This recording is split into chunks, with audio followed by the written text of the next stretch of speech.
Chapter 2. Ralph's Decision. After his strenuous night of riding through puddles, fending off his relatives, trying to repair his motorcycle, and rebuilding his nest, Ralph napped soundly. He was awakened by the angry voice of Mr. Minch, the hotel manager, speaking to Mrs. Bramble, Ryan's mother.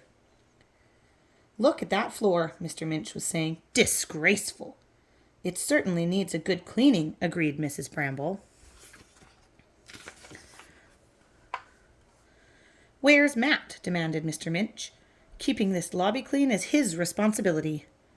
Worried because his friend was in trouble, Ralph peeped out from under the clock and saw Matt, unaware of the manager's displeasure, enter the lobby. "Morning, Mrs. Bramble." "Mr. Minch," Matt said. "It's sure pretty outside with the sun shining on the snow and the sky so blue." Mr. Minch ignored the greeting. "Matt," he said. His voice was stern. "Take a good look at this floor.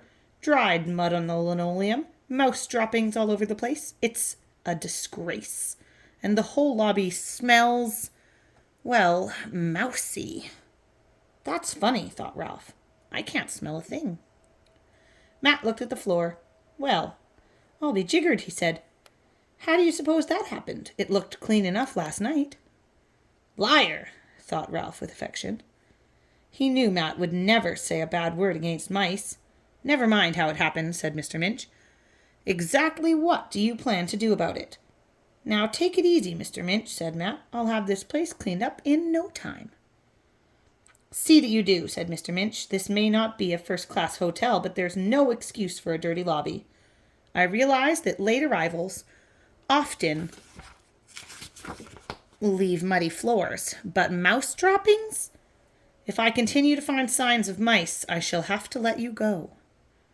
"That's not fair," thought Ralph, who did not want to lose his loyal friend. Matt had been part of the hotel as long as he could remember, much longer than either Mr. Minch or Ryan's mother. Most employees did not stay long at the Mountain View Inn. "Yes, sir." The cheer had gone out of Matt's voice. Ralph, who came from a long line of intelligent mice, knew that most of his relatives had learned to avoid traps and poisons. He was not so sure about his littlest relatives, however. What was left after traps and poisons? Cats. Ralph shuddered at the thought of bloodthirsty cats stalking his innocent little brothers and sisters and cousins. The littlest one, who always became entangled in the carpet fringe, would be the first to go. A skier who was looking at headlines on the newspapers on the rack near the door overheard the conversation between Matt and Mr. Minch. "There's a new electronic mouser on the market," he volunteered.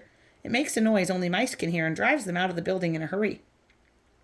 "I'll look into it. Something has to be done around here," said Mr. Minch, as he returned to his office.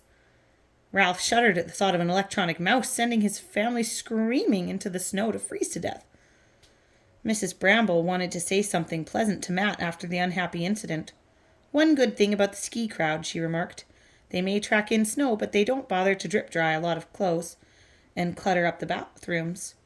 With that cheerful remark, she went upstairs to count sheets and towels in the linen room. "More like a fourth-rate hotel, if you ask me," muttered Matt, who had seen better days. He dragged out the vacuum cleaner. "Old Minch will never spend a nickel on an electronic mouser. How am I supposed to get rid of mice? Say, 'Please, mousies, go away so old Mr. High and Mighty won't throw me out in the cold?'" As the vacuum cleaner roared back and forth across the carpet, Matt looked so worried that Ralph began to worry too. What if the old man really did lose his job in the middle of winter? Where would he go? And what would Ralph do without his friend? He noticed that in spite of his worries, Matt did not run the vacuum cleaner near the hems of the curtains, a favorite hiding place of mice. Ralph sat back on his haunches and began his morning grooming. As he wiped his paws over his whiskers, he suddenly had the most unhappy thought. He was to blame for Matt's trouble. If he had been an ordinary mouse without a motorcycle, all of his little relatives would not have come flocking into the lobby. They would still live upstairs, snug in their nests behind the baseboards, growing fat on crumbs from all the food skiers smuggled into their rooms to avoid the dining room prices. Ralph paused in his washing to think. If he moved back upstairs, his relatives would follow. But what about his motorcycle?